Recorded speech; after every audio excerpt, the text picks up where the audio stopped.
All right, welcome everybody, especially all you replay viewers here that are watching this from the very beginning. I really appreciate all of you following me. If you want to share this with anybody that you think that will find value in this, thank you so much for that. Any comments, any hearts, all appreciated. Any questions you have, please ask away, okay?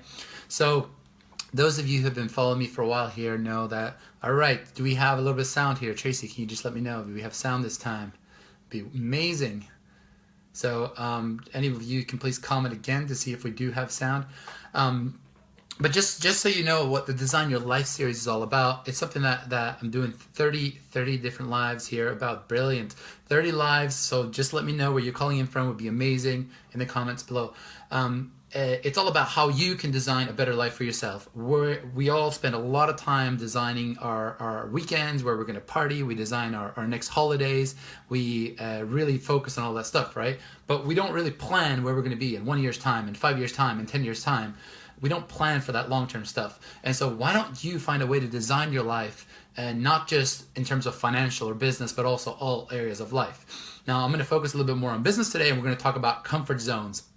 And before I get into that, just want to say how much the business that I'm with, it's completely changed my life, and that it enables my family and I to choose where in the world we want to live, because we have a complete flexibility and freedom to do so.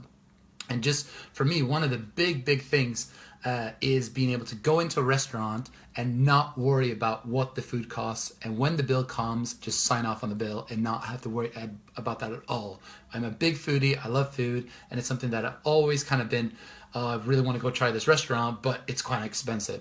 And this is something that it's always kind of been one of my goals, one of my dreams, is to be able to do that. And that's one of the things this business enabled me to do, me and my family. And my wife and I love to go out and have nice meals at different places. So getting back to our topic today, it's so funny because brilliant. Leicester coming in. Yes, City of the Famous, absolutely. I actually got invited to come speak in Leicester today by the beautiful Sasha. We'll see. Hopefully I'll be up sometime before the year's over. I haven't really been out on the road at all this year, but hopefully once basketball season finishes, and I'll have a little bit more time, maybe come springtime or summertime. Yes, exactly. Life without limitations. So I saw a post earlier today after I decided to do this live. This is obviously how the world works.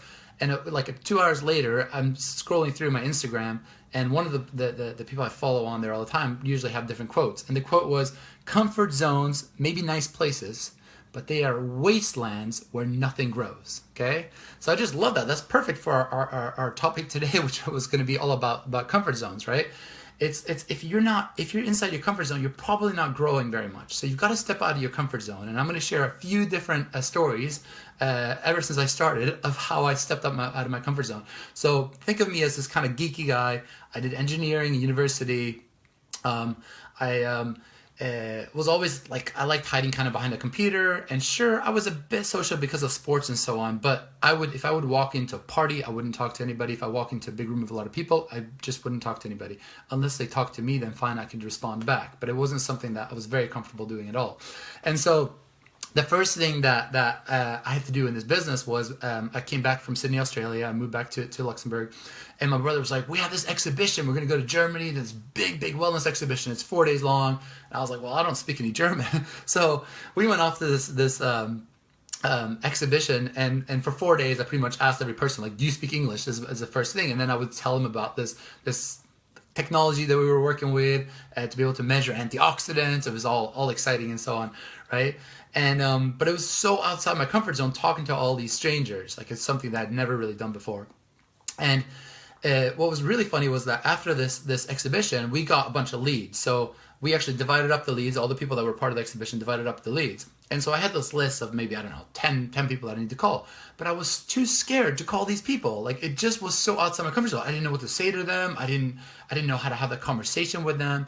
So I actually got one of my best friends was in the business with us. And my brother had actually signed him up like next to me in this network marketing business. So it's like we're actually competing against each other. But I got this guy anyway to help me call these people for me, right? And so that's how scared I was. And probably for the first sort of 6 to 8 months, I was so scared of that phone. Even when people would call our house and it would be like a friend of mine, this is back in the day before kind of cell phones, all right? So this is like way back. Actually, I think we had, how maybe we did. No, I'm not sure. We did actually. So we mainly used landlines back then.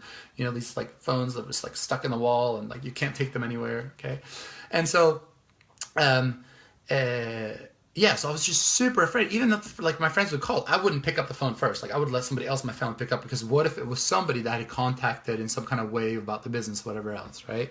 So, but I got these leads. We did a big exhibition, a wellness exhibition. So that was really like I was just so afraid of the phone for these first night. Now another big thing for me was I was asked by somebody I work really closely with to do a presentation one evening. So every week we did these presentations, and I'd heard this presentation in real life maybe about 10-20 times, and I'd heard it on an audio probably about 100 to 200 times. So I should know this presentation big time. But what happened was I was so afraid to do this presentation, and on that evening we had 6 whole people were there, right? But I was so nervous and I was so sweating, and it was just so difficult for me to step outside my comfort zone to do this. But just like everything else here that previously spoken about, I did step out my comfort zone, right? And I did it anyway, even though I was super afraid of doing it. And that's one thing you got to realize is that most people are like leaders and people that are successful and whatever else. Most of them are very afraid of all this stuff, right? They're afraid all the time, but they have the courage to do it anyway. And that's kind of what separates really successful people from people who are not successful, is that they're all both afraid. It's just a matter of like the one person actually does it and goes out there and actually will take on that fear. And that's what will grow your confidence so much, because when you afterwards you feel so good about it. You might go look back and be like, oh man, I was awful. I was really crap, right? But you still feel good. You're like, I'm happy I did that, right? Another thing that my brother and I used to do is we used to go to the mall with these clipboards, and we used to. The first question was always like, "Do you speak English?" Because this is in Luxembourg, where my French is horrible and German non-existent, and I didn't speak Luxembourgish at all. So I would always ask, "Do you speak English?" as the first question, and then we'd have a series of questions and kind of yes questions and so on to see if they could be interested in learning more about what we do and so on. And I'd always remember going to this thing with my brother. I'd be really excited but super scared, and like be like, how are we gonna do this? You know, like I can't just walk up to somebody and start talking to them, right?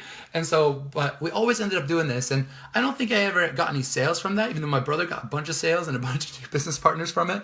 But it still grew my comfort, expanded my comfort zone, and I believe that I can do more and better things, right? So all of these things is you're not always gonna get results from them, but trying something new, stepping out of your comfort zone is what's gonna grow your confidence and build your belief in yourself that you can do other things, right? And so, and then after a while, I moved to London, and I said, okay, I've got to do this. And so the first thing I did, and this is what I was slowly giving up at the time. I was actually getting a decent income from basketball, but I was able to pay my rent and food and so on. So I was slowly going to step away from that to focus more on my business. And so I was kind of like, look, I'm going to starve to death if I don't go out there and find business partners or customers or whatever else, right? So I started walking into salons and having no really clue of what I was going to do, like what I was going to say or whatever else. But I would still just step into the salon and see how I could have a conversation. Maybe I'd pull out one of our technologies. We got this, little anti-wrinkle iron that we were really focusing on at the time. And I'd go in there and see if I could book an appointment with them and so on. And it'd always be really afraid to do so. Actually, let's step back another one.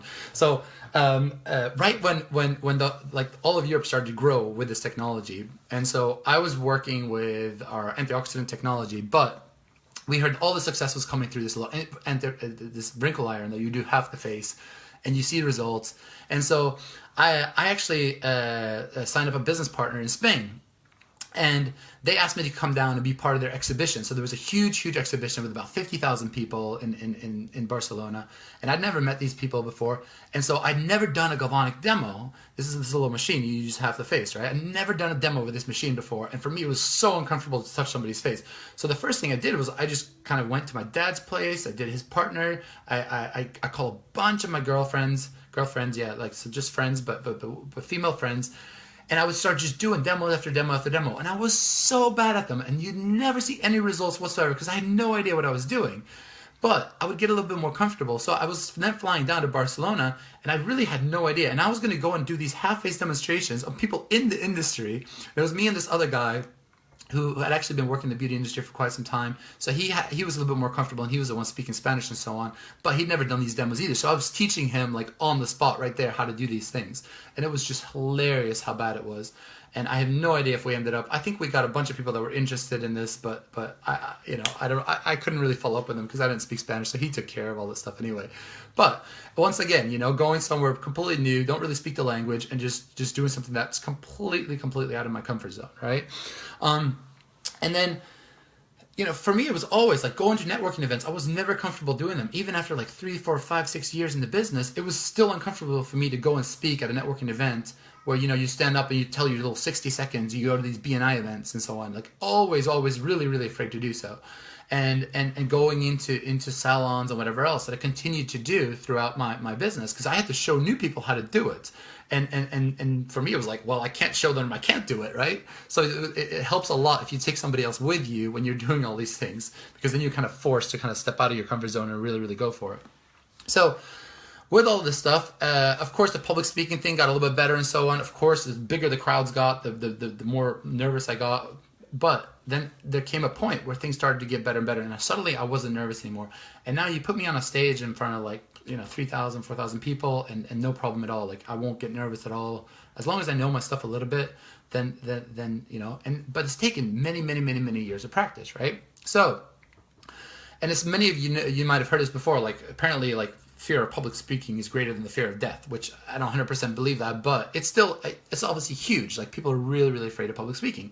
So what can you do to kind of step out of your comfort zone? What can you do to really grow your confidence? One of the biggest things that I see in my business, the best way ever to get somebody to grow their confidence is to actually speak in public. So what I often do is I bring somebody up on stage and just share their testimony for like 20-30 seconds. So I make them take tiny steps to get out of their comfort zone, to share something, and they realize like, hey, they're still alive. They're still breathing, right? So that builds their confidence. So they're like, hey, that was great. And of course, you compliment them afterwards, and if they need any pointers to get better, then you might say that. But I usually just go with, hey, that was amazing, no matter how bad it was. Sometimes it's like really bad, right? But you just got to encourage them to do it again and again and again, right?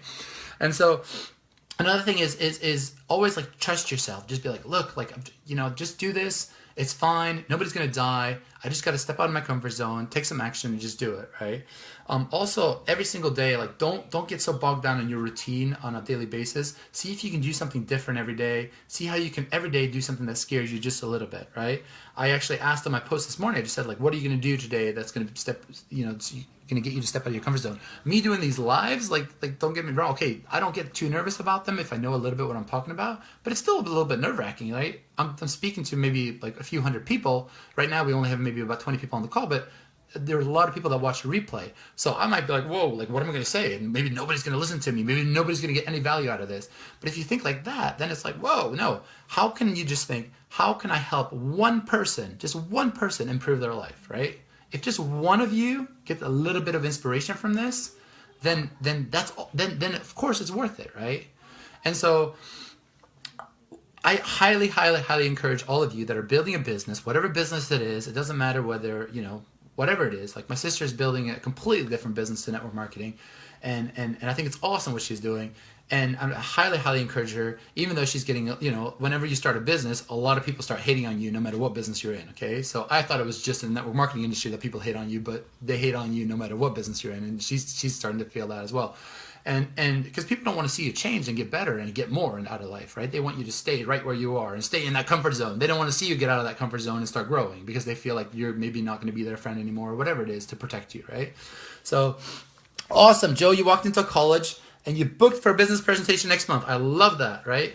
So that's another thing. If you're working within our business, like go speak to colleges. How can you go to present what we have in front of like 20, 30 students that are learning about this industry, in the beauty industry? I've done that several times. I'll go and speak in colleges, and that's a bit nerve-wracking because you got the teachers that I always think like they know everything, but what's really funny is that they don't actually know that much about what we're doing. So it always feels comfortable afterwards getting them to ask a lot of questions, because then it's not like, oh, they know more about me, about what I'm actually going to talk about, right? So any of you that have access to colleges or teachers that are in beauty schools and so on is a great way to kind of tap into that market there. So also, always practice. So doing these Facebook Lives, like practice, right? And after a while, you get a little bit better. You're going to be messaging me for tips. Uh-oh. Of course you can do that. No, that's the funny thing is like, I'm not going to be better than you, Joe. Like, you're going to be way better than me. So I don't have any really great tips for going to speak to the college students. It's just have fun with them and, do little fun things. They're all excited about learning about beauty. So that's what's going to happen there. So, whatever, like every single day, just go out there, do something that scares you. That's my biggest advice here. If you start to think about your business and go, all right, I can do this today, which is really easy. I can hide behind a computer, whatever else, or I can also do this, which is a bit scary. And it's like, no, that's too scary. Like, I don't want to do it. Probably the thing that scares you most is probably what's going to give you way, way, way better results and going to make you way, way more money. Okay. I mentioned all these stories of things that I did to step out of my comfort zone. Those are the things that eventually led to me finding people that became amazing in the business, right? So we did a lot of exhibitions that was a bit in the beginning we were scared to do them. And one of the exhibitions, one of my ladies, she found a guy who later on led to some of Catherine Freeman, okay? We met this guy at an exhibition, right? And he met Catherine at an exhibition as well, where she was actually exhibiting, right? So it's just about stepping out of your comfort zone, going to these events where there's a lot of people, and talking to a lot of people, and you're going to find the most amazing people at those places. So I hope that helps everybody. I hope all of you will have the most amazing week here. Thank you so much for all your hearts, all your following, all your comments. I really, really appreciate it. And let's go out there and smash this year and make it the best year ever. All right, everyone. Thanks.